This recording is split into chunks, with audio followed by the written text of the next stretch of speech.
Hello! Welcome back to my YouTube channel guys. അപ്പോൾ ഇന്നത്തെ നമ്മുടെ വീഡിയോയും ഇത് ഈ ജാക്കൂട്ടനെ പരിചയപ്പെടുത്തുന്നതാണ് കേട്ടോ. പരിചയപ്പെടുത്തുന്നതല്ല, ഇവൻ്റെ കുഞ്ഞു കുഞ്ഞു ഫീച്ചേഴ്സ് പറഞ്ഞു തരാവേ. ഞാനൊരു നോർമൽ സ്റ്റിച്ചിങ് മെഷീനിൽ നിന്ന് ഇതിലേക്ക് സ്വിച്ച് ചെയ്തപ്പം ഇതിലെ കുഞ്ഞു കുഞ്ഞു ഫീച്ചേഴ്സ് ആണെങ്കിലും എനിക്കതൊക്കെ ഒരു ജസ്റ്റ് വാവ് ഫീച്ചേഴ്സ് ആയിരുന്നു കേട്ടോ. ആൻഡ് ഇന്ന് ഞാൻ കാണിച്ചു തരാൻ പോകുന്നത് നമ്മൾ ലോക്ക് ചെയ്യുന്നത് എങ്ങനെയാണെന്നാണേ. അതായത് നമ്മൾ സ്റ്റിച്ചിന് കെട്ടിടുമല്ലോ അഴിഞ്ഞു പോകാതിരിക്കാൻ, അതെങ്ങനെയാണെന്നാണേ. ഫസ്റ്റ് ഞാൻ തുടങ്ങുമ്പം തന്നെ ജസ്റ്റ് ഒന്ന് കെട്ടിട്ടിട്ടാണ് സ്റ്റാർട്ട് ചെയ്യുന്നത്. നിങ്ങൾ കണ്ടാൽ മതി. ജസ്റ്റ് ഫ്രണ്ടിലേക്ക് വരുന്നു, ദെൻ നമ്മുടെ സ്റ്റിച്ച് റിവേഴ്സ് പോയിട്ടാണല്ലോ നോർമലി സ്റ്റിച്ച് ഇടുന്നത്. ഇപ്പോൾ കണ്ടില്ലേ. ആൻഡ് ഇതെങ്ങനെയാണ് ചെയ്യുന്നതെന്ന് ഞാൻ പറഞ്ഞുതരാം. ആൻഡ് ഇത് പറഞ്ഞു തരുന്നത് നിങ്ങൾക്ക് ക്ലിയർ ആവുന്നുണ്ടോ എന്ന് എനിക്കറിയില്ല. എനിക്കിങ്ങനെയൊക്കെ പറഞ്ഞു തരാൻ അറിയത്തുള്ളേ. അപ്പോൾ എനിവേ നമ്മൾ കുറച്ചിങ്ങനെ ഒന്ന് അടിച്ചു വരും. ഞാൻ ഇപ്പോഴും പതിയെ തന്നെയാണ് കേട്ടോ സ്റ്റിച്ച് ചെയ്യുന്നത്. കാരണം ഞാൻ പറഞ്ഞല്ലോ ഞാനൊരു ബിഗിനറാണ്, സോ അതുകൊണ്ടാണ്.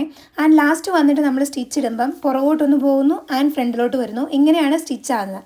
ആൻഡ് അതിന് വേണ്ടിയിട്ടുള്ള ഒരു ഉപകരണം അല്ലെങ്കിൽ ഒരു സംഭവമാണ് ഈ ഇരിക്കുന്നത്. ഞാൻ ജസ്റ്റ് താഴേക്ക് താത്ത് നിങ്ങളെ കാണിച്ചില്ലേ അത്. ഇതെന്ന് പറഞ്ഞു കഴിഞ്ഞിട്ടുണ്ടെങ്കിൽ ഇപ്പോൾ ഞാൻ കാണിക്കുന്നത് നമ്മുടെ സ്റ്റിച്ചിൻ്റെ ലെങ്താണ്. അപ്പോൾ നമ്മളൊരു 2.5-നും 3-നും ഇടയ്ക്കാണ് സ്റ്റിച്ച് ലെങ്ത് ഇടുന്നത്. ആൻഡ് കെട്ടിടുന്നത് ഈ സാധനത്തെ പിടിച്ച് താഴേക്ക് താക്കുവേ. അങ്ങനെ താക്കുമ്പോഴത്തേക്കും നമ്മുടെ സ്റ്റിച്ച് ജസ്റ്റ് ഒന്ന് റിവേഴ്സ് പോവും ആൻഡ് നമ്മൾ അതിൽ നിന്ന് വിടുമ്പോഴത്തേക്കും ഫോർവേഡ് ആവും. ആൻഡ് അങ്ങനെയാണ് ഈ ഒരു മെഷീനിൽ സ്റ്റിച്ച് ലോക്ക് ആക്കുന്നത്. ആൻഡ് അടുത്തൊരു വീഡിയോ ആയിട്ട് ഉടനെ വരാം. അപ്പം ബൈ.